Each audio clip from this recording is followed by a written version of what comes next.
Welcome back to a mustachioed version of Protein Bros Podcast. I am one of your hosts, Jeff Wasserman, and today I'm really excited to talk to you about our episode. We have a brand new guest we've never been on before. His name is Mike Thompson, or Fast and Fit Mike T on Instagram.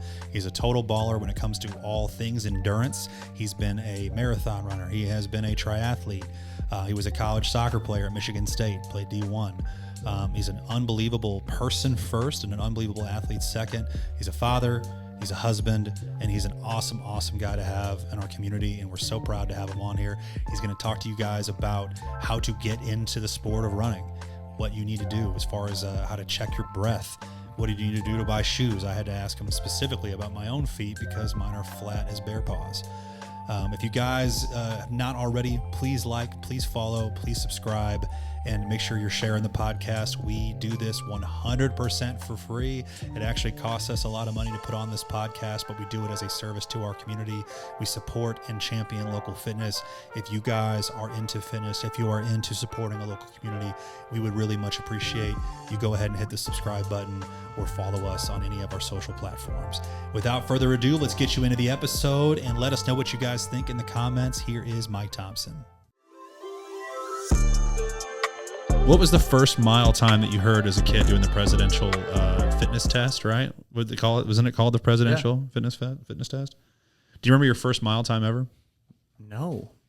9 minutes and 28 seconds. I know that I walked a lot. I was the kid that was like, what are we doing? Yeah. Sit and reach and jump rope were my thing. Shuttle run as well. There you go. Shuttle run's a fun one. Yeah. Sit and reach, also my nightmare when I was a little kid. I didn't even register, so I couldn't touch the even metal. touch the board. Could have somebody else tie your shoes to reach. No, 1 year I was just like, give me on the pull-ups, you guys, because I was like the kid that could do pull-ups when no one else could. I was a flex arm hanging kid. I couldn't do the pull-ups. You gotta have a couple of those in every class. Yeah. Right? Yeah, flex. I mean, honestly, Flex arm hang. That was a good throwback. And like third grade, second grade and shit, like if you could do any pull-ups, that was incredible for one.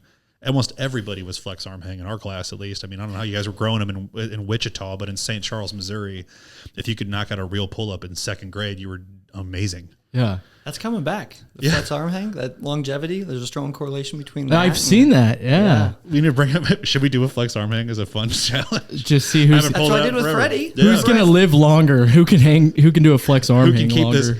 But I'll never forget my first ever mile time. It was like 9 minutes, 28 seconds. And then the next year I got it into the 8 minutes. And then like by the time I hit like fourth or fifth grade, I got it like 7:56. But I'll never, ever forget when I was in third grade, there was a kid named Jake Prosser who ran a 6 minute and 20-second mile as a third grader. Oh, yeah. I was like, that is incredible, dude. He was just all out sprinting the whole thing as a third grader. Like his stride alone, right? Yeah. Isn't that super? I mean, you being a coach, is that not impressive as hell? That's good for third grade. Yeah. You got any, like now go ahead and just drop some knowledge. He's like, let me tell you my third grade. That's 71st. That's the 87th percentile in third grade. Yeah. So, yeah, I've done my research before. I knew you were going to ask about the presidential physical fitness test. So I just thought for sure you would probably coach some kid that's like, yeah, I mean, like I've had some kids do like, 4 minute mile, but whatever. Well, I have two sons who are 9 in second grade, and they have done a 6:50. No, I'm just kidding. No, have they though? Have they? No, but they do like running because they see daddy running. So sure. Yeah. See, I think my problem was when I was that age, I was playing a bunch of sports that used running as the punishment. Right. Right. And so it made me hate running when I was younger. It wasn't until I got older that I started enjoying running. But for the longest time, I always equated running with I've done something bad and this is going to be painful, especially in like football and baseball did the same thing. Wrestling, we ran a ton, and it was all usually dished out as punishment, which I think is a mistake for coaches to be making with youth sports. It's funny you say that. I coach my kids' soccer team, and there's a spectrum of kids. There's a greater majority of the kids do enjoy running around the baseball field before they play soccer. That's like the first thing we start. Okay, let's get warmed up. Let's run. And then there's one or two kids that don't like to do that. Mm-hmm. Let's let them find their thing. Maybe they're not going to be maybe they're going to be football players. Maybe they're going to be shot putters. But like that's where I think it's so cool that we talked about this a little bit off air, that every kid or adult is their own animal. And if you can, that's where they find what they're good at, that's where they shine. Yeah. So, take that kid, and I know his name. I'm not going to say it on air, Jackson, but I really think running or any kind of endurance sport is also, it's kind of like it's kind of like drinking beer. It's an acquired taste. You know what I'm saying? You have to you have to do enough of it to get through the pain of doing it in the beginning to actually start enjoying it, if that makes sense. How many times do you have to get drunk on beer to start enjoying it, Kyle? I don't know. I've never had a beer, so. I had a run group this morning, and I was talking about we had our veterans out at the track, and then we have a couple newbies, and I say that the newbies may have 1 or 2 gears, fast and slow.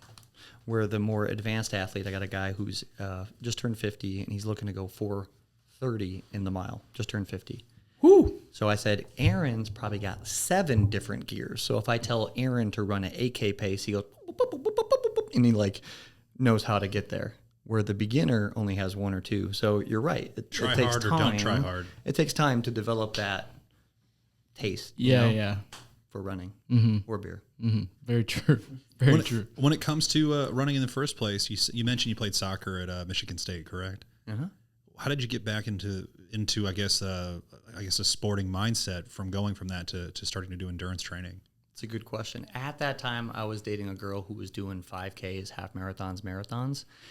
And after college, I had to scratch my competitive itch. So I was an outside midfielder, which in that position, you run a lot. When I played soccer at Michigan State, I did the 2 mile in 10:50 as a soccer player, which is a 5:25 pace. And so I knew I was good at running. And so it was a pretty easy transition. What was your first, that's fun because it's like you're saying people have to find their animal, right? They have to find their niche. You already knew it, just because you had done it inadvertently through a different sport. And so your first time running competitively, what was it? Was it a 5? Was it a 10? Was it a half marathon full? 5Ks, yeah. So did you just crush? Yeah, I was like, wow. 15 minutes, fast. 5K. First 5K, was it like also like, for charity purposes, so you just really stomped everybody, or was it for competitive reasons? Well, think about Cable Guy when he's warming up. And he like doing the shuttle run back and forth. Keep these 90s kids, goes and jumps off that guy's back and dunks. He's like, beginner's luck, never dunked before. Thanks for the booth, Steve. Thanks for the booth. That's what it was like in my 5Ks. Like, whoa, I'm pretty good at this. Ooh, that was easy. You guys are tired? I didn't know we were playing prison rules. Hit the staple button. Oh, that was easy. Yeah, before the podcast, I had to brag about, the 5K that me and my kids ran this past weekend. It only took us 50 minutes, so very close to the 15-minute probably 5K that you ran the first time you ran a 5K. So you ran that 5K in 50 minutes. One of my female athletes pushed a stroller and ran the half marathon in 1 hour. I'm not making this up. 32 Oh, minutes. at that That's race? incredible. At that race? Yes. I saw her. Yeah. You couldn't see her very long. She was No, sprinting. So fast. She also had it down. She was like, she'd pump like 10 times with one arm. She'd switch arms, pump like 10 times. Yep. Anyways, I saw her do that too, but I did feel like I carried 2 of my kids for half of it, which, that's a big, Solely finished? quite a big ruck. Your 2-year-old finished? I mean, yeah, but he was, Clara and Maddie ran a decent amount of it, but they'd run and then they'd start whining. Yeah. And when they're kids, you don't want to like push them into like hating what you're doing. So that's like humans are the only mammals that'll run themselves to exhaustion because of ego. And you see kids, and it's so beautiful because they'll run themselves, and when they are tired, they stop. Mm-hmm. Right? And instantly, and then start whining. Yeah. But it's like a protective mechanism where when we become adult, ego gets in the way, and we will just run ourselves into injuries, or we'll compare ourselves to the person next to us and be like, well, I need to stay with them because they don't look faster. I need to run fast. You know what I mean? So ego gets in the way. What's the threshold for you though, Mike, as a coach? When I think about the times where I've pushed myself the hardest, typically ego has helped me in those instances where it's a sense of, I've done 2 half marathons, both of them very little training. One of them was based purely on ego. It was like a guy turning 35, and he said, hey, man, we're doing a half marathon for my birthday. It was in 6 days. And he's like, you in? And I'm like, oh, come on, dude. He's like, you know why I know you're going to do it? And I said, why? He goes, because you're my friend. And I was like, so I did it, but it was terrible. I had like a foot fracture for real. Wore a brand new pair of shoes that I'd never worn before. Thought that was smart. Just all the stupid mistakes you could make. I ran a whole mile with my shoe off, just running because I couldn't bear the pain of my Oh, foot wow. in the shoe. Yeah. Kyle was there. He did it too. But anyways, what's like the threshold of, The point you know, at which this you is, say you should sit this one out. yeah, like, hey man, like, it's, you know, what are we doing here as far as ego goes? 'Cause I feel like that can also be some kind of fuel for people that burns a little hotter. Yeah, I think usually the first question is, why are you doing that? Mm-hmm. And I can't discourage anybody because they want to be social or they're doing it with their friends. But I think when injury comes to play, when bodily harm could get in the way, that's when I'm like, we should not do this. I'm with you. Yeah. So put this way, the first 2 times I did, or these 2 times I ran these half marathons, the second time was, I just told myself, like, you can't walk. You're not allowed to walk. And that was just like kind of like a me versus me thing. Yeah. Right. You're wired differently, dude.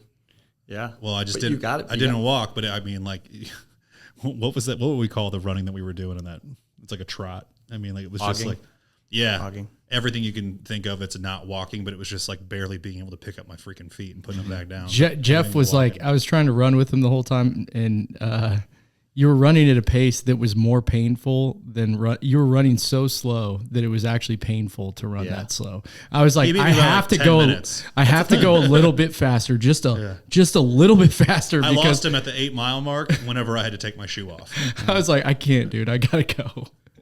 But yeah, that was a fun time. It was, you know, running. It is just one of those things where you kind of have to,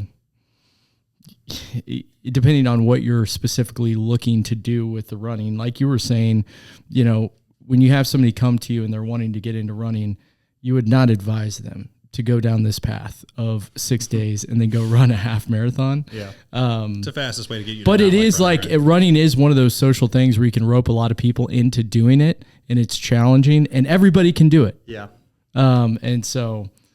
And probably a half marathon is the absolute cutoff where you can't do any more than that on no training and survive. I had an athlete. You got to have some good thoughts about this. 'Cause Oh man, I love to hear all totally. what you think on these things. Like I just had an athlete interview 2 days ago, assessment. I can coach athletes from anywhere. This athlete in particular is in Austin, and she probably could have played college soccer, decided to just have a little more fun in college, and then she got a year or 2 in, and she decided to go back into running, so because she knew that she was gifted.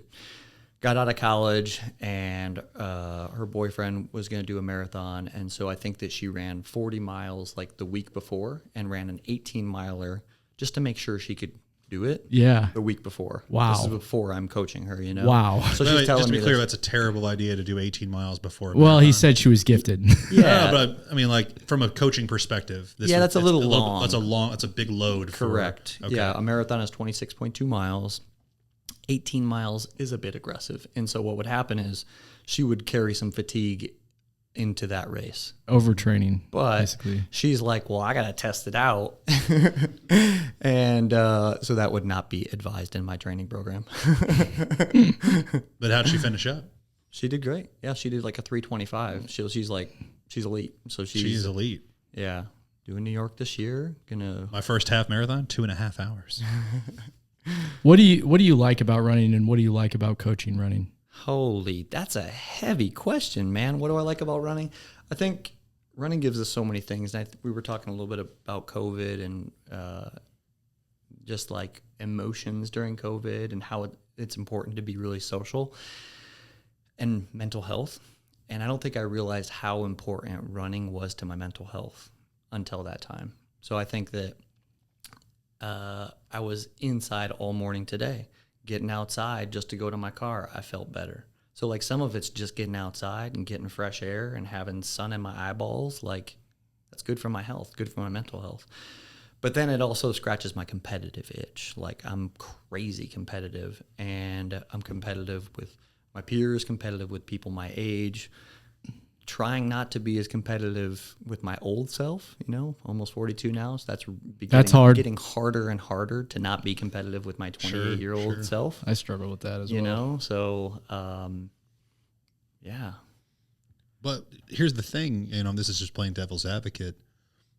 I felt like during COVID, it was, you had the ability to run regardless. It was actually not supposed to run in groups. One of the few things, but he wasn't mentioning the group aspect of it yet, and so how much of running is community for you? A lot. My word of the year is better together. And I think about Arnold, and he would have multiple workouts in a day. Well, he would have a leg guy in the morning, and he would have an arm guy, 2 different people because nobody could handle his volume, right? Not that I'm Arnold, not trying to compare myself, but I would have a run guy in the morning, and I would have a lifting person in the afternoon, because I don't want to do that by myself. These people become my accountability buddies, and I created this group in the Kansas City area selfishly so I could have people to run with. You know what I mean? I got people that are faster than me. I got people that are at my speed. I got people that are slower than me. And then I got other people now who are just love running and just love the environment and vibe. And that fills me up, you know? What's the name of your run club?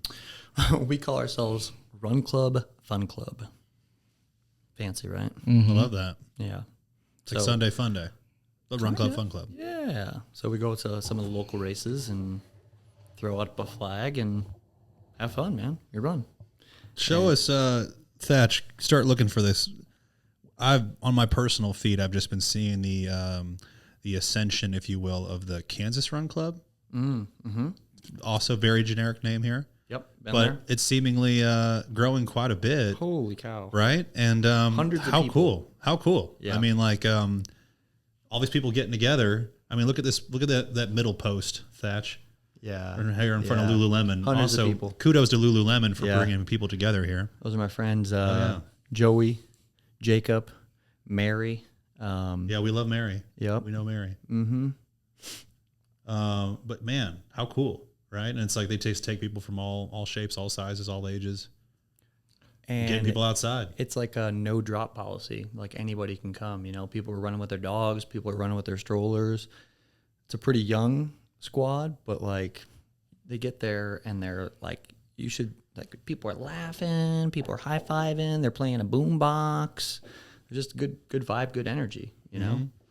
What advice would you give somebody who's looking to get into running?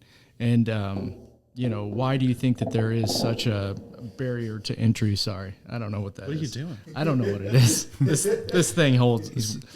It's not. Restart. Yeah, everything makes noise. I thought you guys were working with whales or No, something. yeah, that's what it sounded like. Anyways, what advice do you have for somebody who's wanting to get into running? Especially those who've been lifting a lot, because a lot of our listeners should they get right or a weightlifting background, right with a coach like you? Absolutely. Yeah, You don't need to go any further. yeah. Just get with a coach. Do that first and foremost, and specifically, Mike. No. Yeah, it's funny you say that because I'm actually coming up with an Instagram post that'll probably drop this afternoon. The first thing is to use your breath as your guide. New runners need to just start by running easy. They don't need to do any of the sexy stuff. It's kind of like when you're playing an instrument, you just need to you play a harmonica, you play a piano, you play a trumpet. I played a harmonica. That's why the first thing came. That's kind of an odd thing, but I play the harmonica a little bit. But you want to do it frequently. You don't want to get crazy, and you just do it, okay? But breath is a great way to kind of governor. Like the golf cart has a max speed that you can go, or even certain cars, right? The breath, by nasal breathing and keeping your mouth shut, you won't run too hard. 1, you'll burn more fat as a substrate. 2, it'll reduce the amount of force, okay? So when you start running hard, the force goes up. And when force goes up, the likelihood of injury also goes up. Also, when you start running so hard that you have to open your mouth, that is stressful. So the majority of your running initially should be done easy. And the majority of your running, so like Euclid Kipchoge, who's running 120 miles, they call it the 80-20 principle. So if he's supposed to be doing the majority of his running aerobically, 80% of 120 is 90 miles a week. So homeboy needs to be doing a lot of aerobic running. So guess what new people should be doing? A lot of easy running. And what controls that is your breath. Mm-hmm. Now, I take it a little bit further, and I have people time trial. I have them go out and do a 5K. I have them do a mile, and then I give them paces. Percentages. Mm-hmm. Yeah. Based off their 5K pace as well as their heart rate average, okay? And then a gold standard would be to get a VO2 max test, where 1, you get this stamp of I'm 63, I'm 58, I'm 43 is my VO2 max score. But it also gives you your zones. And it gives you these zones, zone 1, zone 2. Zone 2 is aerobic. Zone 3, you start to secrete a little bit of lactic acid. Zone 4, that's when you start open mouth breathing. Okay, so they call that your ventilatory threshold once you start to get up into zone 4. Your ventilatory threshold and your lactate threshold are almost 1-to-1. And that's why I say open mouth breathing is not where you should start. It should be like drizzled in. That's the sexy stuff you put in after you put in like 6, 8, 10, 12 weeks, you know? Running is really a blue collar sport. So you don't see these guys that are like super duper successful as like a 16 and 18-year-old. You might get your anomalies that are like 24, you know, these Kenyans that are running and winning these marathons, but guess what? It's because they started running when they were 6, you know? So one of my coaches out of the Olympic Training Center in Colorado Springs, he would say that you can see an athlete's potential after 7 years of training for a particular sport and distance for 7 years. Okay? You can start to see that. And they reach their potential after 10 years of consistent training.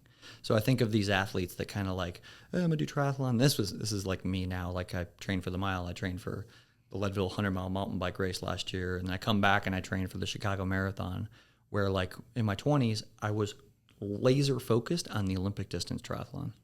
Okay, so I think that the runner who is just getting into the game, easy running and using your breath and your nose as a gauge is a great way. Another thing, run frequently.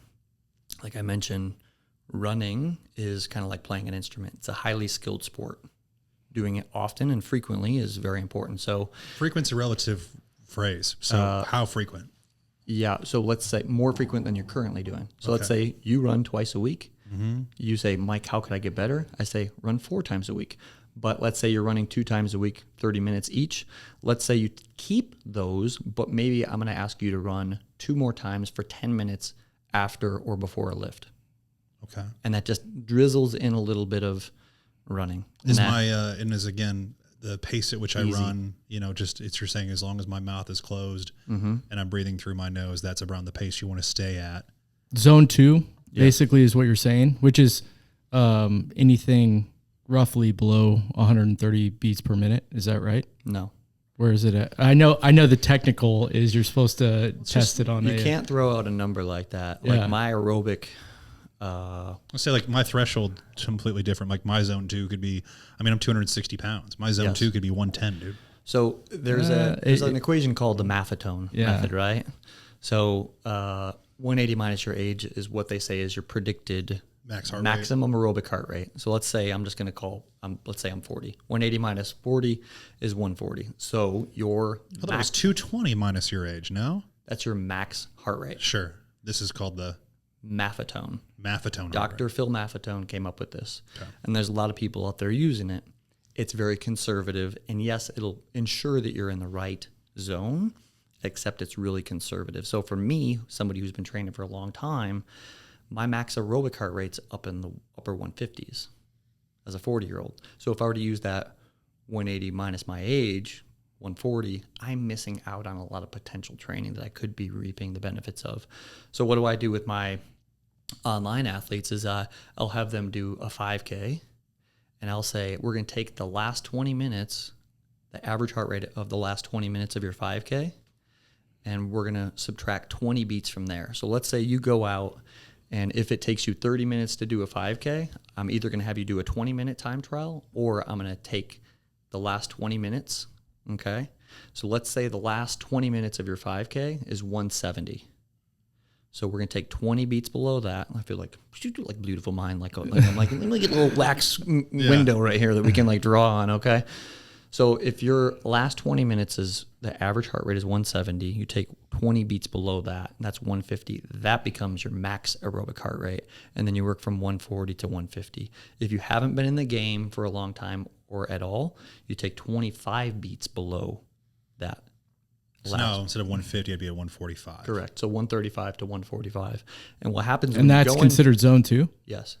Wow. I've done a lot of metabolic tests. Yeah. And it is free to do that. Mm-hmm. So like if anybody takes anything from this talk today, there's a lot of people that DM me and they're like, how do I find my easy pace? How do I find my zone 2? Use that. Yeah. Use that to find it. You can use your breath, okay, or use your nose. And even rapid nasal breathing is zone 2. But the point at which you need to like open your mouth, this is gonna be like really good for people. This is a great YouTube clip. Can this be the what's on the Instagram as well? If you start breathing like that, you got problems, right?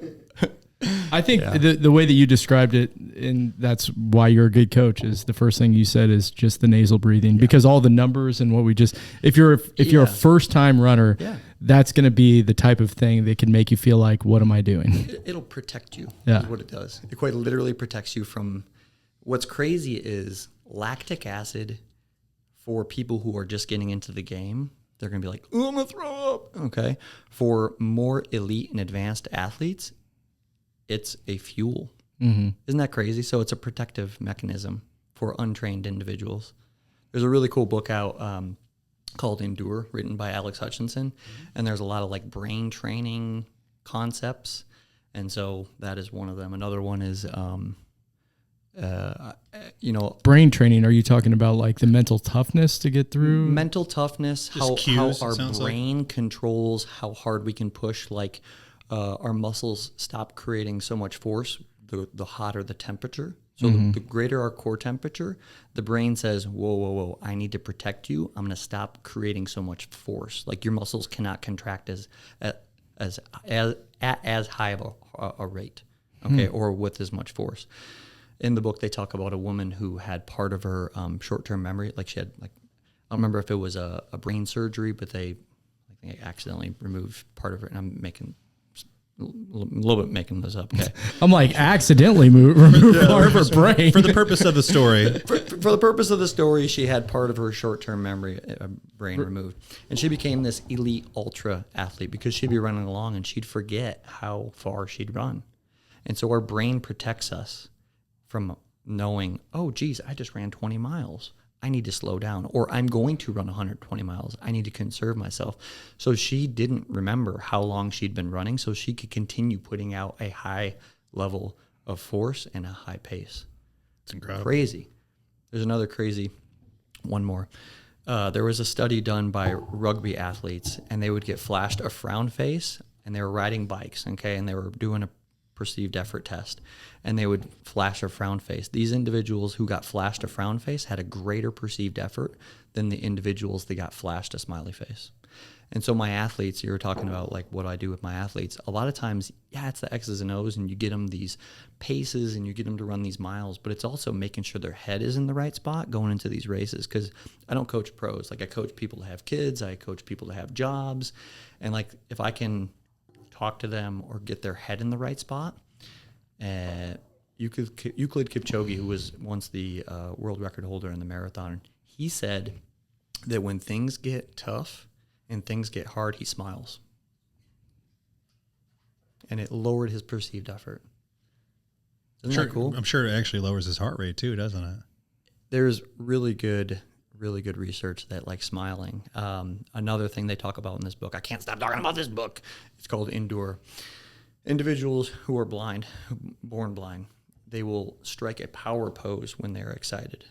Guess what this does? It gives you like, if you were to go into an interview, if any of your, these guys coming in here to work in supplement superstores, if they go into the bathroom and they say some like positive mantras and they strike the power pose, they will be more confident when they come into the interview. It's the ultimate physical affirmation. Isn't that amazing? That is amazing.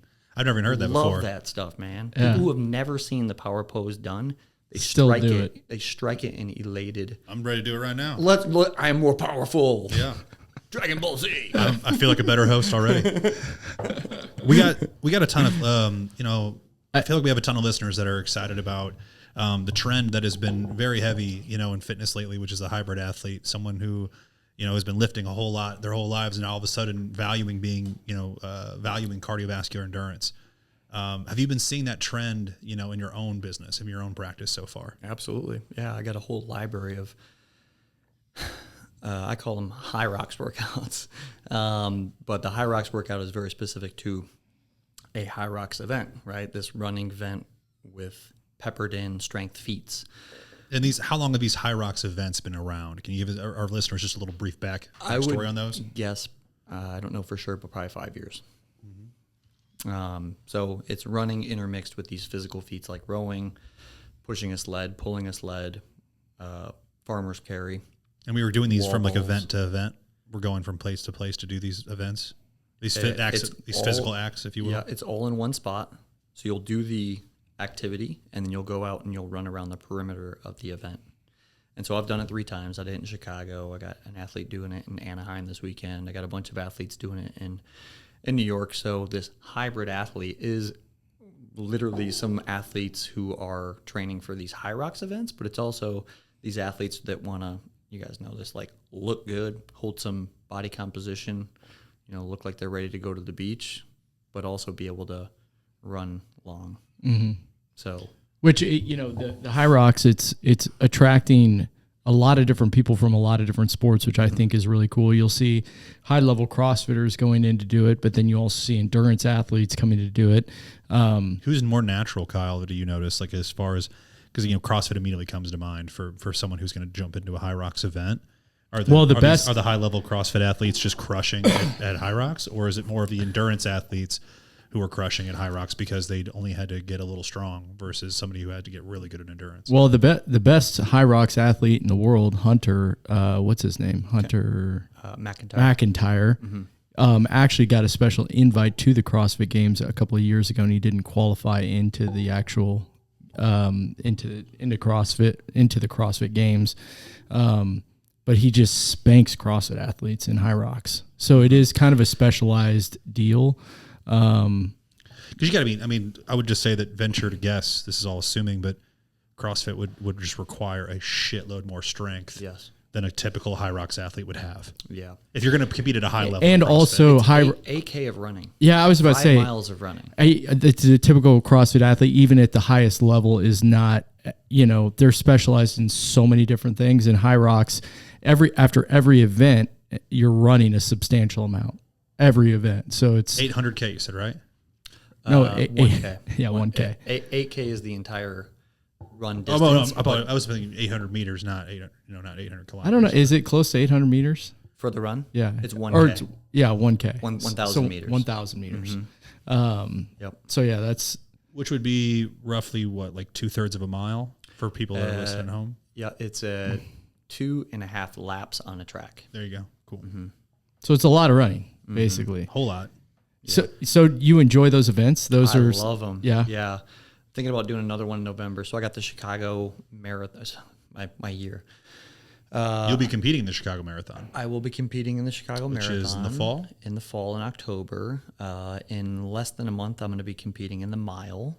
I ran 4:48 last year. I was looking to run 4:44 this year as a 42-year-old. What? And then I'll probably pepper in a couple of bike races, a couple of half marathons, but really gear up for a fast Chicago Marathon. So hoping I can still squeak out another PR, which, 20 plus marathons later, I think I PR'd 11 years ago. How cool would that be? That would be sweet. Yeah, man. I'm well rooting for you on that. What's your stance on, because we hear this a lot with people that come into the stores, like, I don't want to get into running because I don't want to mess up my knees. Ooh. Don't. I got so many questions on that. Running's bad for you. Let me answer this. You guys are like making my man parts get all like feeling funny. It's the mustaches. Dude, we all three got mustaches. That's what I'm saying, looking dude. Good. 3 mustachio gentlemen. Are we best friends? Kyle doesn't count. Hold on, Kyle doesn't count anymore. You can see it. Drink it in. It's a little blonde. I mean, Mike's blonde too. I know, dude, but yours isn't even this. Yours is the same length as the rest of your beard. That's what we call a beard. You just have a beard. Thatch was telling me to shave the rest of this, and I was like, dude, come on, man. Just saying, you left us. A week ago, he was just mustache. Now he's bearded again. So I'm just going to talk to this guy now that you. Okay, I'm with you, dude. I feel so left out, guys. Can we be inclusive? Jeez. Your question about the bad knees. My belief is that I'm going to say this slowly. Running doesn't give you bad knees. Bad running gives you bad knees. I'll repeat it because it's so important. Running doesn't give you bad knees. Bad running gives you bad knees. And what bad running is to me could be faulty foot strikes, or where you just like looking like Phoebe, like just like arms flailing and you're striking way out in front of yourself. For our young listeners, that's a Friends reference. When you say bad heel strike or bad foot strike, you're talking about heel striking, basically where you're putting shearing pain on or shearing pressure question. on. Quit boxing it, Kyle. I'm sorry. It's not just one thing. Okay, Yeah, I'm sorry. I don't want to damn the heel I'm glad you guys are strikers. talking to me again, though. I'm back in. Yeah. I'm back in. But I'm saying, I would say like, you're like, hey, I'm leaving this open because it's not only one thing. It's not just heel striking, Yeah. right? Yeah. Sure, it could be like if you're pronated or whatever it may be. Or it could be volume. It could go from nothing to a lot. So like that could be what I would consider bad running, right? It could be not running in the right shoes. It could be not running in the right environment, So Yeah. It's not one thing. yeah. Could be running in brand new shoes and doing a half marathon on no Could training. be you going to one of these stores where they tell you, we did this like virtual thing for your feet and just sign you up for a pair of shoes and think that that's going to be solving your problems. Is that not? I don't know. You tell me. That's what it's. He ran the second half of a half marathon with no shoes on. I so- did. you go. I literally did only one shoe. I didn't take them both off. I took one shoe off. I have like the picture of my foot the next day to like prove it. I had an absolute stress fracture, Dude. in my foot. But anyways, I'm flat footed, so let's let you finish this. The bad running versus, what I'm saying? Yeah. But I'm talking to you. I got so Really? many questions for you because I'm 260 pounds. I want to start running more often, but I tell myself a lot of bullshit. Okay. Which is just protective mechanism, I'm assuming, or just being a pussy, to be straightforward. But I'm 260 pounds, dude. My hips hurt. My knees kind of hurt. I'm not going to say that they're terrible, but my hips really hurt. And I do not have good mobility. When I say I don't have good mobility, I mean like I have horrendous mobility. Okay. And my feet are as flat as like, I don't know, a bear's paws. I mean, like my feet look like, like the pressure points when you stand on like the Dr. Scholl's thing. It shows where your pressure are on your feet. Mine look like I put my knees on it. They're just red. They're just red blobs. So I got a couple things. So One, tell me how to run better. We're going to do an assessment. I'm in. I've been listening to you. Okay. I don't listen to you. I listen to you. Yeah. But this is what I do in an assessment, right? So like I get a new athlete who says, I want to run the Chicago Marathon. I take your information, your flat feet, how much you weigh, how many times a week you've been running, what you do in the gym, what you like for your cross training, your previous sport background, and I make the best program from that. Completely individualized. Correct. And one thing that you mentioned a couple of things, and that's you have very flat feet. The flattest. Yeah. So Like I have an extra toe is what it looks like. what happens with that is that if you don't have the strength in the spring in those feet, something else is going to do the work, knees and hips. That's why you're so tight. Sure. So it's like those guys are overworking. So you got to get back to the root of it. And I have a hierarchy that I've just built right now. I saw it. Yeah, you see this? Yeah. Yeah, it's a hierarchy. Pyramid, if Yeah. you will.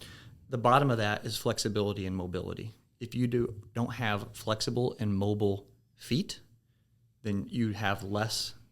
Oh man, look at that. Stability, strength, and power. Oh, Thank you. So this is so important. I think the visual is very good. The more flat your feet, the less strong and stable and powerful you can be up that kinetic chain.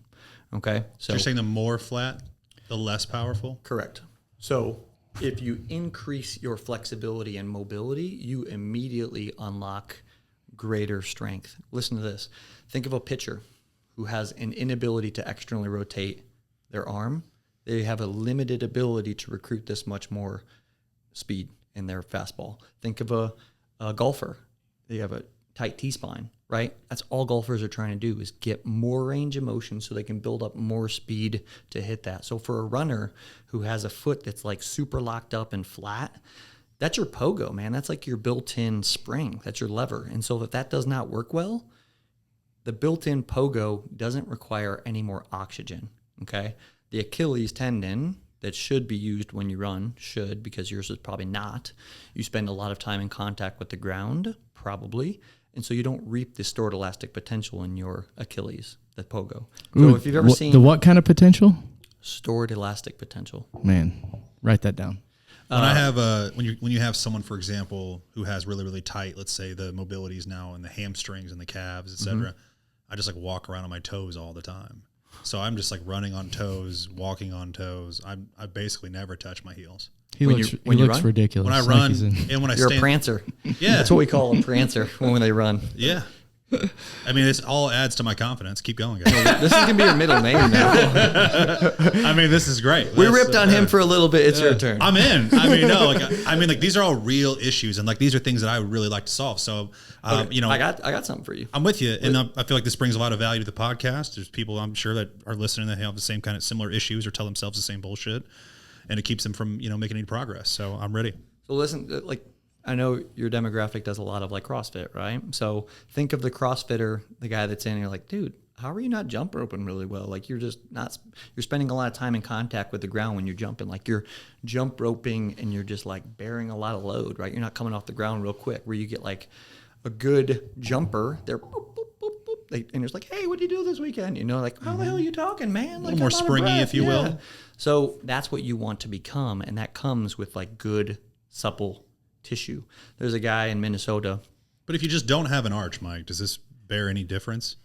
Because I'm saying like I can stretch and all this, but it's like my foot just doesn't have an arch. Well, so I'm asking like, does that bear a difference here? But that doesn't mean you can't train it. Like just because you don't have that doesn't mean that you shouldn't be trained. I'm not saying it's going to get worse. Dude. Sure. The question I always ask him is like, how long have you dedicated to like an actual warm up and an actual like, stretching routine and myofascial release and then working on mobility every single day? Because you're like, you've had these problems for so long. And then we talked about as a kid, I couldn't register on the sit and reach. Well, so we could go many different like directions with this. We could talk about like magnesium. Sure. Making sure that it relaxes, Epsom salt baths. While we're doing this podcast, you could be rolling out your feet with a lacrosse ball or a golf ball. Mm-hmm. Okay. I got one of those little like roller rockers, right? You put your foot on it, it rocks back and forth. You have one, or you use the one? Well, right? I think we know the answer. That's why when I do an assessment with someone, I'm like, "You got to have a foam roller?" And they're like, "Yeah." And I'm like, "Do you use it?" They're like, "No." Someone just posted yesterday that foam rolling was terrible. Swear to God. I'm like, well, I mean, argue anything. Yeah, I'm like, what school of thought should we? Well, let's stay on one topic though. So if you're a flat-footed person who's terrible mobility, you should stretch more. You should, obviously do more of a warm-up, do more of a, have some kind of a routine that you follow and stick with when it comes to the mobility side of things prior to starting of the running. 100%. And I like to think that when I do an assessment with an athlete, I say, these are the things that are most important for you to get to your goal. And rather than throwing, Dr. John Berardi was big about this when he was doing nutrition consulting. He would give you one or two things to focus on, because if you focus on three things, your likelihood of doing them would greatly fall off. Mm-hmm. So your goal, because I'll come back and check on you, I'm going to put this in my calendar right Please now. Please do. Is to work on your foot mobility, and it's going to have to be your foot strength as well. So like seated calf raises with an extended pause at the bottom where you're actually getting an aggressive stretch would be really good prior to a squat session for you, because you probably have a lack of dorsiflexion. Right? Yeah, I squat with like 5-pound plates below my heels. Of course you do. I knew that. Mm-hmm. Yeah. You probably could, like using lifters would be good too. Yeah, I have those as well. Yep. Mm-hmm. There's a gentleman, strength coach up in Minnesota, Carl Dietz. He's got a concept called spring ankle. If you're listening to this, look it up. Running can generate up to 10 times your weight and force on that one foot. And if your foot is not springy and stiff, what's going to happen? You're still going to do it. If you're going to run his ass down and you're going to chase him, because you're going to put him in like a little headlock or something, whatever you guys do on your free time. We do not. What? I mean, that's a classic. I picture you guys like Step Brothers. That's just a classic Tuesday for us, actually. Sorry. Keep going. But you're going to get there, okay? And your feet aren't going to do a lot of the work, but your knees and hips are going to make it happen, right? So we want to get that tissue, okay, rigid and solid when you strike the ground. I think of a person when I'm walking up the stairs and their foot touches the step and that heel drops down. We don't want that. We want your foot to touch the step and for that ankle to stay rigid. So there are different static holds, both with a straight knee and a bent knee, because we're training our gastroc and our soleus, okay? But loading it aggressively. Okay. So any kind of like jumper's knee, tendonitis of the knee, or Achilles tendonitis, ways that you improve that is slow eccentrics or very heavy static holds, both with a bent knee and a straight knee. Okay. And so for you, you may not be able to load with 2 times your body weight quite yet, but just a basic static hold can start to recruit those. I think of like, if this is your first level of muscle fibers, when you start holding it for 5 seconds, you start to tap into that next level of muscle fibers. Then you start, you start getting fatigue. The muscles down there saying, "Hey guys, we need more people to jump in." So you start recruiting more and more, and that's where the value in those static or isometric holds comes into play. I will send you the bill when we get off this call. Sure. Okay. Sound like my lawyer. But I mean, like what you're saying, it makes sense to me. But what comes to mind is because I'm always somebody who walks around on their toes all the time. It's like every day is a static hold if I just stand there. Do you have plantar fasciitis? I don't know. It would be pain in your heel. I think you're doing that to avoid. It's more because I'm so tight in my hamstrings that I don't. Maybe. That's really why. One other thing to get back to your, like, getting you to run again. Sure. We're going to get you this guy to run. I was running. I mean, by Summer Smash, we're going to get you. I'm we'll in. be running, but let's do it. There's actually going to be a running workout, I'm sure, the day of Summer Smash. You have to increase your cadence. Okay.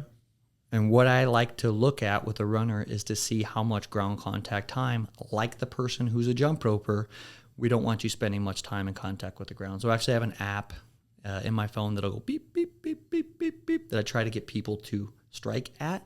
Because if your cadence is lower than like 165, you're spending too much time in contact with the ground. Like a lifter in the gym, the guy that bench presses like this, he's grinding that weight. And if you're trying to be a power athlete, right, we talked a little bit about the conjugate method and having a certain speed, concentric explosiveness. speed. That's the same thing with running. You want a ground contact time to be within about a tenth of a second. So like 0.25 tenths of a second is very important to have. Yours may be maybe even double that.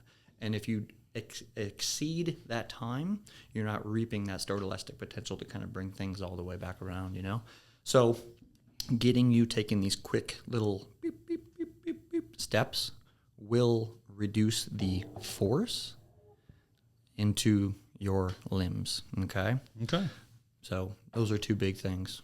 To Kyle, get back to your question, like how do you get into running, or, like people are talking about bad knees, increasing your foot speed to try to get it to 180. Okay. That's a great way to start. Well, I like this because it's, like I said, it's more about, I think everybody knows they're capable of running for the most part. It's just a matter of how to handle these, these pesky things that maybe they never had going on in their life. We're all getting a little older. You start to think, man, things aren't as easy as they used to be. And so you can talk yourself out of trying, purely because of just you don't know which direction to go. And so I think that's where a great coach like yourself will come in handy. What's your, you obviously do a lot. We've talked about cross training, high rocks. What benefit would a strictly runner get out of weight training that would cross over into running? What kind of benefit could they expect to see? It's funny. I was just interviewed by Runner's World 2 days ago about how kettlebell specifically could benefit a runner. And man, I went like deep. I had like half an hour, and I'm like, "Get your notepad out, lady. We're about to go deep on this." But lifting weights quite literally makes you more resilient for the miles that you're going to be putting on yourself.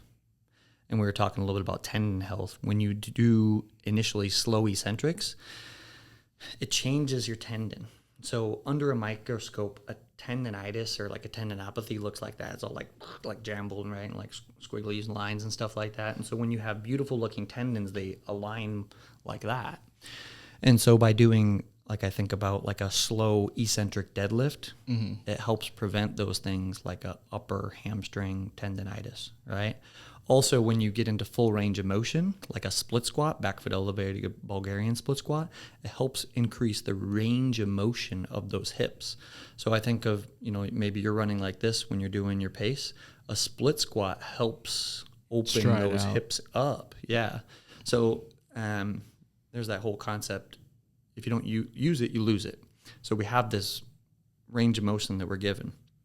And if this is our range of motion that we're given and we only work within this range, we lose these ends. So we want to go there. So strength training allows us to kind of tickle these ends of range of motion. So I think, now I'm 42, like I understand it's more than just deadlifting and bench pressing and doing pull-ups and trying to recruit as many muscle fibers. It's also about getting range of motion so we can keep those joints and tissues healthy. Mm-hmm. So, and weight training, correct me if I'm wrong, but it helps with stability too. So it's like for me, the stronger I am, the more I feel in control when I'm running. Foot stability and all that. So, do you see these high level marathon runners doing a lot of strength training? It's like, does a Kenyan care about any of what we're talking about? I think That's pure curiosity. Yeah, I think that it's funny. Like I'm thinking about like the American female runners, and aesthetically they're getting stronger. Aesthetically, because I know they're in the gym, not aesthetically. They are getting in the gym, therefore they look stronger, and they're setting PRs and running faster than ladies of the past. And so I think that that's amazing. And I think that, we're talking about, we are a melting pot of the things that we've done previously. My 50-year-old athlete who kind of found running a little bit later in life, guess what he did early in his childhood career? Gymnastics. So he had this great potential to be able to recruit a lot of muscle fibers, and he still has that potential. And I think about kids who don't play sports, like they, until the age of about 18, whatever nervous system you develop, you're kind of living with, right? So for the kid that did like mixed martial arts, maybe rolled, maybe did some karate, maybe did some gymnastics, that kid has a greater potential than the kid that was, playing Minecraft all day, right? You can recruit those like later in life. So like I played all the sports, right? So I don't know where I'm going with this anymore. Where am I at? I've totally lost my train of thought. We're talking about high-level marathon runners where they're using strength training to actually help out with their performance. Because I'm like, that sounds the dudes out of Africa. But are the top marathon runners in the world strength training? You think, and it sounds like what you were alluding to is that's going to, maybe not yet, but they're coming. So I think that the strength training for those elite athletes, the elite athletes, is a little bit different. There's rules. Remember, we said everybody's just on a different spectrum, right? And so I think that they might be doing a little bit more of that mobility game. They might be doing more of, instead of a barbell deadlift, maybe they're doing a single leg kettlebell deadlift. So they're making sure that they're doing the injury prevention work. Totally. I know a lot of athletes are doing like hex bar deadlifting these days, but I don't see many, if any, doing like barbell bench pressing, because having a bigger chest, when you get up to the elite levels, having more muscle mass can lower your VO2 max. Mm-hmm. Can. Okay? Not to scare anybody, but yeah. You're just talking about, again, elite level. This is elite. This is the guys in the Olympics. And I'm guessing it's just like anything else when you're, you want to be sports specific when you're training, and the more elite you are, the more you want to focus on the one thing that you're competing at. So if you're a football player, you want to play more football, you want to do things that are more in line with what actually is, your sport. And it's the same thing with running, I guess, at the most elite levels. Totally. So it's like those people are just predominantly running. I love hearing these stories, though, the guys like in the 50s and 60s and even 70s, like the farm boys who were like super duper strong, and they could run really fast. It's because they were farm boys. It's because they were like lifting all the things. And today, like I said, the kids that are fast are the kids that were like doing the gymnastics and all the sports, and they didn't specialize in just running. Mm-hmm. They played soccer, they did gymnastics, they played some basketball, they played some football, and then they kind of started to specialize later in their life because they had to develop the range, So you think that's good for kids is, to expose them to a lot of different activities when they're younger? Absolutely, yeah. Dance, like being mindful. You hear of these football teams getting their athletes to do like ballet. Totally. Yeah. Like the more aware of your body you are, the more you know where you're at in space. So I think a bodybuilder is like being, like I do a virtual assessment when I get a new athlete, and I have them do a bent over dumbbell row to see what their gym IQ is, to see if they're what I call a motor moron. Mm-hmm. And guess what? A lot of people, I'm laughing because I just had one. The people do the bent over rows and they pull their hand to their shoulder. I'm like, okay, Susie, what you're doing right now is a bent over bicep curl. And if we put a 30-pound dumbbell, this would be very hard to hold. So and I always have them do this, we're doing a FaceTime call. I said, extend your arms and take your hands to your armpits and squeeze your back. Now take your arms out and pull your hands to you feel that contraction in your back now? Yeah. I'm like, oh, there you go. That's how you're supposed to do it. So by doing many different things in sport and movement, you are going to be a better lifter, and you're going to know where your arms are swinging when you're running. How much of running is how you swing your arms? A significant, yeah, absolutely. And what's the terminology used in running for that? I don't know what you mean by terminology. I didn't know if there's you have a one word for that, like how your arms are swinging is called this or something, Yeah, arm swing, arm carriage, I guess. There's a couple things cues that I add. I believe I watched this on your story the other day. It was short arms, long stride, short arms, or vice versa. Short arms, fast feet, long arms. And unfortunately, I messed up with the old Instagram post here. Yeah, look at this. And this comes from, the old balls that the video got cut. It was actually supposed to be a lot longer. And I talked about how, the balls that. Yeah, pendulum. Yep. If you make those balls longer, they hit more or less frequently. And so I said, you want your balls to be short. And so, of course, I started giggling, like a third grade. And usually you want small. So you want your levers of those balls to be smaller. And so there's a South African triathlon coach at the Olympic Training Center. His name is Bobby McGee. And he would say that your arms are more intelligent than your legs because they're closer to your brain. What he means by that is you can see your arms in your peripheral. So if you think that you've got these short levers, your legs should match them. You can't run because otherwise you become like a choo-choo train, right? So my other coach we train on a dirt track, and he'd put a pebble in the creak of my arm. And we would do this drill where if my lever got too long, that pebble would fall out. And so I do this with my athletes. I'll put like my name tag or like a chapstick or something in there. And so I would coach them to keep this. Of course, that's an exaggeration, but at least they can recall those sensations when they're out on a run. Mm-hmm. And so I use a lot of visualization, a lot of these things, whether it be on my Instagram or, when I'm doing a one-on-one running drill session with people. Sounds awesome, man. I feel like it's a wonderful tactic. Are you, You had mentioned training basically the older population. Mm-hmm. Do you have a lot of clients that are 60 and above?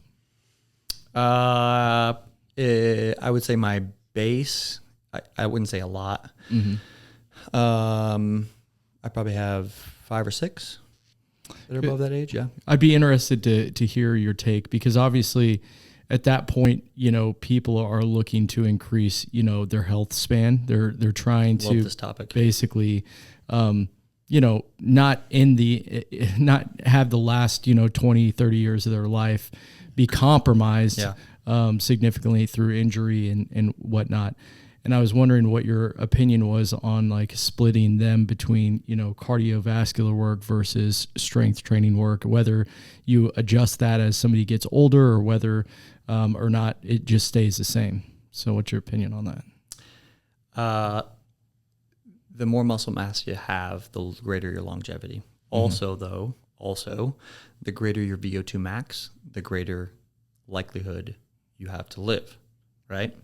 So you enter hybrid athlete, right? Mm-hmm. It's funny how many 40-year-old individuals, they're like, I just don't want to do bench press anymore. I don't see the benefit. I need to start doing some cardio because I have a kid and I got a family. You know what I mean? They start thinking about these mm-hmm. things, and it's more than just lifting weights, and enter doing the cardiovascular work. So I just got done this morning training my 77-year-old client. We do 30-minute sessions. What I do with this individual, I have 30 minutes. No bullshit. I do pretty much the same thing. We go to the leg press and we move load. We go to the lat pull. We move load. Machine. We go to the chest press. Machine. We go to the seated row. Machine. We go to the leg extension. Machine. And then we finish with a step up. Which is step up, when you get to that age, I think that falling off of stairs is like one of the most dangerous things. Mm-hmm. And it's unbelievable, man. It's like it's unbelievable to watch, when you see people going up in age, it just creeps up on them to a point where it's like, all of a sudden they need assistance. If they don't have a railing, it's just bad news. Ironically, me and Kyle sit in, we have these season tickets for the Chiefs games where there's this, like the one spot in the staircase where there's just no railing, and there's like 6 steps, and it's like people that are sitting in this section are genuinely old. It's usually people that are blacked out, but I wish that was the case. We started sitting in the no fun zone, but like no one's partying. But anyways, these people are like 70. And it's wild to watch because they have a very difficult time. Like I have helped several people just getting down the stairs. Yeah. And it's like terrifying to watch them honestly on their own. Watch their ankles from now on. You can't not. When people walk up the steps, remember how we talked about having that rigid, they will not have that rigid. And that's another thing that we'll do the leg press. Joe, she is amazing. I got a video I'll show you after this. She had yellow framed glasses with a yellow shirt. So she like looks awesome. But we'll do the leg press, and then we'll do calf raises while we're there as like an active recovery. But I'll have her pause at the bottom to make sure she's getting that mobility, and a pause at the top. Like I tell her, get up there, Joe, like a ballerina, so she's getting that ankle mobility so she doesn't lose. We were talking a little bit about, right? Like the proprioception and the mobility in that ankle so she can be balanced. So, yeah, man, losing balance, the stronger you are, the more balanced you will be. I think that a lot of times that people work on balance exercises or BOSUs and stuff like that. And I'm like, if you just get strong, you will be more balanced. Mm-hmm. So sometimes people they think they're doing the right thing, but that's like what rips my heart out. Is like they're trying, but like that's where education has to come in, like get strong, get freaky strong. So to go back to your question about training these individuals, like Dr. Peter Attia shined a light on longevity. Dead hang. Yeah. Mm-hmm. Yep. Outlive. Yeah. Great book. I got that for Christmas actually. And I'm actually going to come up with a longevity games. How cool. Yeah. So being able to, trap bar deadlift your weight, being able to farmers walk 100 pounds. Like Dan John had like some big things that you should be able to do as a fit human being, right? You should be able to broad jump your height. You should be able to bench press your weight. I forget. I think how it's cool, like, man. Yeah. Well, we'd love to be part of it if you're putting those on. Hey, let's go. We're in. Heck yeah. What's the name of that? You might know this, Kyle. What's the name of that? Is it like heel flexion or whatever? It's shin something, like shin angle. You like put your toes to your shin. What's that called? Like your ankle mobility, where you can take your foot and go all the way up to your shin with it. What do you call that? Hypermobility. Yeah, I was about to say impossible. Somebody could lay their shin on the ground while they're in a squat position. That'd be pretty impressive. I'm saying like not obviously do that, but your goal is to get as much mobility there as possible. Are you talking about the other way, like plantar flexion? There's dorsiflexion. Dorsiflexion is what a lot of people have issues with. So I just remember J.J. Watt, former defensive player of the year for the Texans at the time. He posted a tweet and he was just like, everybody always wants to talk about like your 40 time and you're this and you're that. And he's like, no one ever talks about like one of the most important things of all. And he's like heel mobility or ankle mobility, but he called it something to do with your shin. And I have no idea what it was. I wish I could find it. It's probably like shin angle, but yeah. Shin angle? I think it might have been it. There's great value something to do with in angle.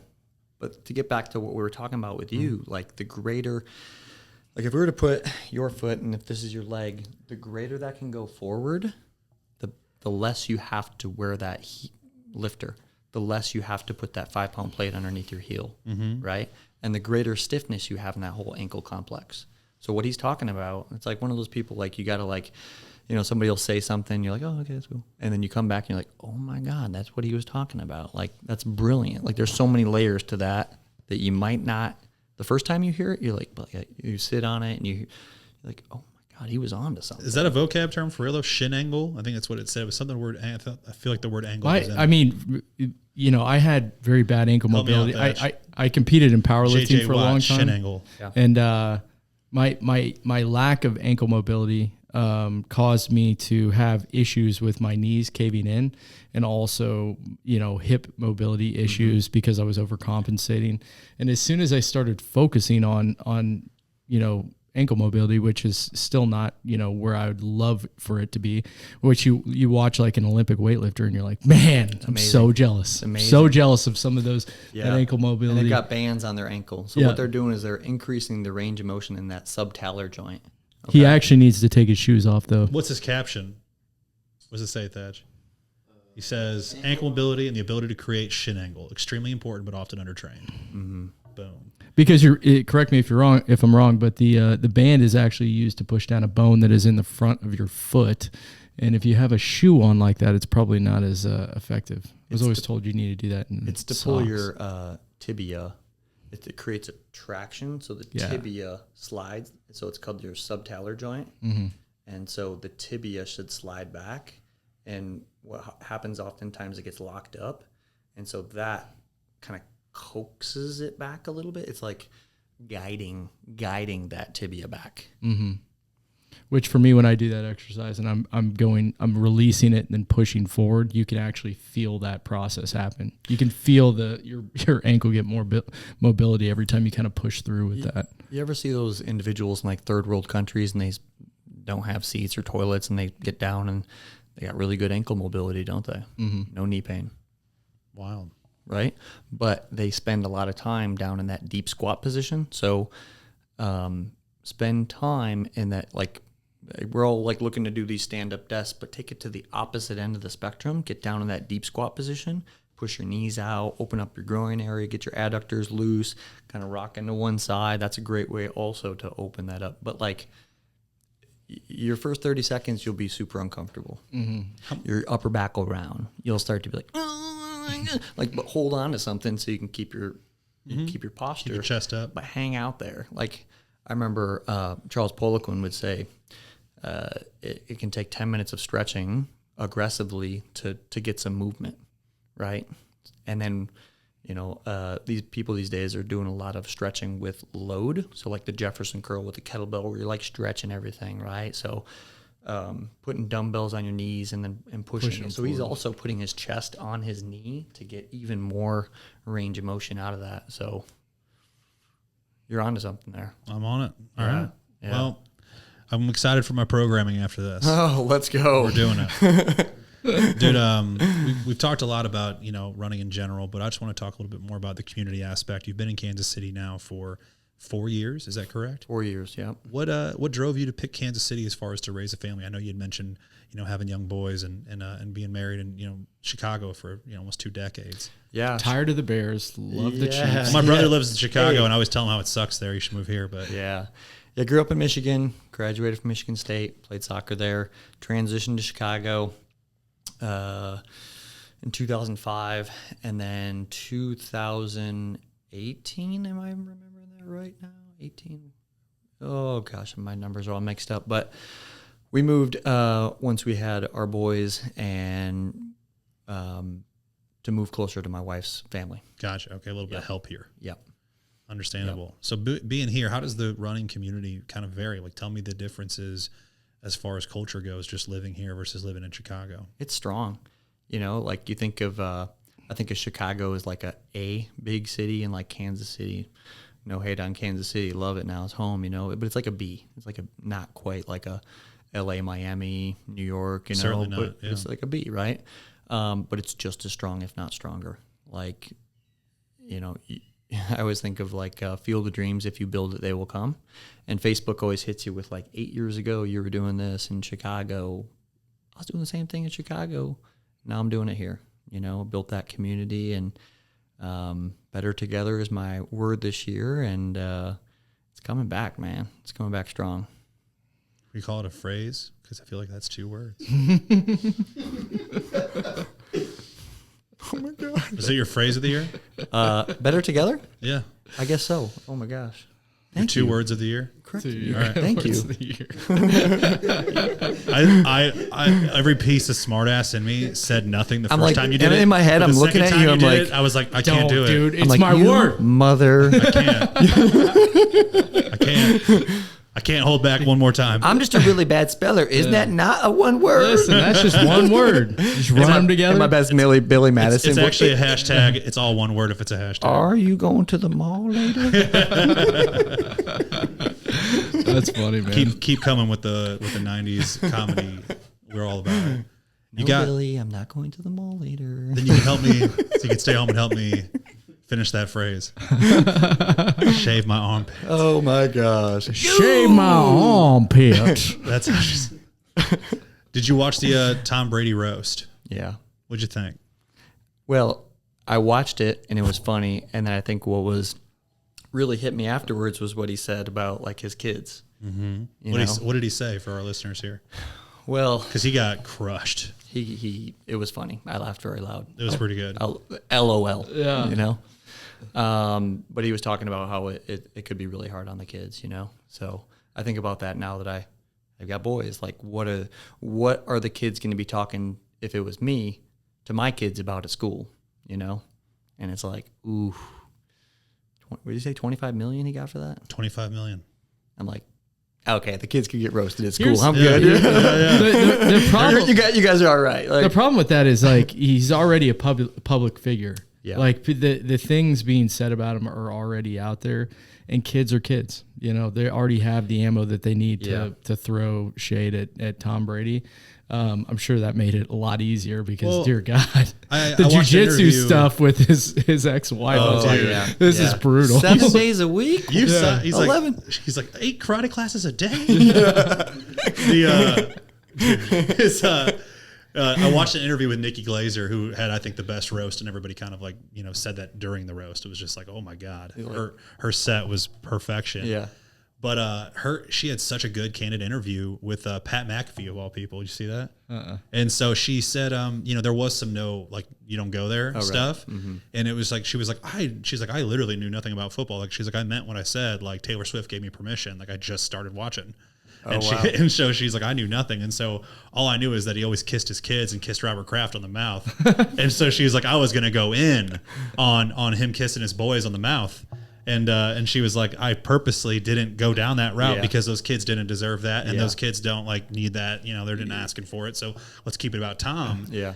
And so she was like, What about Robert Kraft though? He could have done that. Well, she said that that was that's actually weird.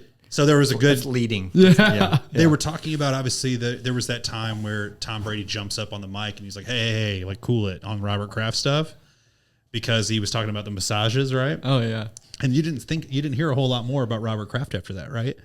And so everybody's like, was that authentic, or was that Tom Brady actually like just kind of being a part of the joke and adding to the joke and be like, hey, cool it. Yeah. And Nikki Glazer was like, no, that was 100% serious, dude. Wow. She was like, that was a serious moment, because I think that the way that she phrased it was that Robert Kraft is more like a father figure to Tom, and someone that he like deeply respects. And so it's like, don't go after him. He doesn't deserve that, more or less. And like, he wouldn't have come if this was a place where he was going to get hated on a ton, right? Yeah. And so anyways, she said that was authentic, and that like for sure everybody was like, cool it on Robert Kraft after that. And she also said that like, this is really interesting. She mentioned that after you get roasted like that, you think it's like a good idea and so forth, because they asked her directly, how do you handle it when you get attacked? Because she's like, it's authentic. Like, if you're out there dishing it out, you also actually have to be prepared for people to just go in on you. Yeah. And she's like, man, it hurts like hell. She's like, you think you're prepared for it? Yeah. And she's like, luckily I've been doing this a long time, but she's like, man, when everybody's like done and like all, you turn your phone off and you're just laying in bed at night and you close your eyes, she's like, you remember every single thing people said, and it's so difficult. And so she's like, I saw Tom Brady after the roast, and it was my first time ever talking to him outside of like the hug I gave him after my set. And so she was just like, oh, hey, Tom, and he was just like, hey, you did a great job out there, and appreciate you being on here tonight. And then like, she was like, it was the most cordial, nice way of saying, I'll never fucking talk to you again. And she was like, oh my God. She's like, oh, I guess I'll never see you again. Because he was just like, peace. And she was like, he was wearing it on his face. Like, she was like, he didn't go to any of the after parties. He didn't go to any. He's like, he went home and he probably felt terrible. And I was like, what was the meanest thing I heard out of all of it was the most funny to me was Kevin Hart right in the beginning when he was like, he's like, well, when you get the chance to go 8 and 9, and all you got to do is lose your entire family. I mean, you jump at that. You know, you just you got to take that opportunity. You know, 8 and 9. Yeah, that was funny. Lose your whole family over an 8 and 9 season when you've already won 7 Super Bowls. I mean, of course you want to give up your family for that, right? Right. It was like the meanest thing I'd ever heard in my life. There were so many. You could pick out like 100 things that were like that you're just like, oh man, this is so bad. It To was the core. so funny though. But that's why The phrase "losing your family" though really hurts. Yeah. No, I mean that's why comedy is funny, right? It's kind of true. It's like, Yeah. I'm glad we could bring back comedy. There was a lot of years where that just wasn't okay. You just weren't allowed to say things that were offensive. So There was psyched about lots of offensive stuff. going back to '90s and watching some of those movies, like you can't do that. oh these my days. gosh, right? Yeah. There was some stuff, dude. Fat There was some camp. stuff in the roasts that you were like, Did you just say fat camp? Yeah. Bro, man, come heavyweights. on. Heavyweights? Heavyweights, We yeah. always We love talk about heavyweights. heavyweights. It's We a love- classic. we love Holy heavyweights. cow, you can't do that anymore. be Tony Dude, Perkis for Halloween this year. I'd love to Perkis get a system. blob. I get a pond. We could looked it put up. a blob. They're not in that the pond. expensive. Yeah. There we go. $800. Summer Smash. Get you a blob. Let's go. Let's go. Yeah, man. We love that you moved to Kansas City. What's like the thing? Like, you know, we talk about barbecue a lot on this podcast for Kansas City, but what's Michigan's thing? What do they have? What's their food? I know nothing about Chicago's the- deep dish. We all know Chicago. You know, there's all kinds of stuff there. There's the Italian beef sandwiches, Vienna beef. There's Man. pizza. You know, but So- what is Michigan about? That's a really good question. I mean, the first thing that comes to my mind is like Mackinac fudge. Never heard of it. I think about like Southwest Michigan, where there's a lot of breweries there. Yeah, I know it's big in the beer Yeah. scene, but as far as food goes, they have fudge. Up in Mackinac. That's the first thing that comes to my mind. Sure. St. Louis has like toasted ravioli, thin crust pizza, ribs. That's No, their thing. I don't know if we have a food. Ooey gooey butter cake is insane. Cherry pies, maybe. Like I think about Traverse City. What do you weigh right now, Mike? Probably 163. Yeah, I think we got to talk to 200 plus people about this. Just like we're asking the wrong guy. You know, we have a lot of free range cattle and But one thing we do ask everybody on the podcast is since moving to Kansas City, what is your favorite barbecue spot in Kansas City? Q39. It's a good call. Yeah. No The brisket- hesitation. The Love brisket it. with the mustard dressing. Oh yeah. I don't know what it's called. What's their sauce? It's the mustard. Kyle's a mustard guy. Their barbecue sauce is Yeah. number whatever it is, but yeah, it's so good. You went back. You were about to go whole hog at Springfield style. Well, they with have them numbers. numbered. Don't they have them numbered at Q39 too? I don't think No so. idea. We do carry it out. Yeah. That's the move. Brisket with the mustard sauce. Yep. Collard greens. Sounds like a PR way Greens to on the happen. side. Sounds good. I've run some really good races off some ribs. No doubt. Yeah. Okay. I don't know why, but of course I was probably 28 years old and could eat anything like we were talking about, like, you know. Well, hey, we're gonna be following along. You know, you said you got some big races coming up. I want to see that 1 mile time. You said how far out are we from that? June 7th. Very cool. Let's talk. Where So can people find you too? Yeah, the week before at Summer Smash though, that'll be a really good, way for you to warm up for that June 7th mile. Yeah. Dear yeah. God. Yeah. Are you gonna be drinking at this event? I probably will be, yes. All right, Mike's getting loose. We're excited. Have you Frank the Tank. real quick before we end this? Have you ever done a beer mile? No, I haven't. This No, I haven't. is something we could do. That's we a could great set question. up and do the beer mile. How does a beer mile work for our listeners, Kyle? Oh, goodness. It's one beer for every 400 meters ran. So You're not allowed to run until you finish that beer. you have a lap, a beer, a lap, a beer, a lap, a beer. Can someone a lap, run has to and be a drink?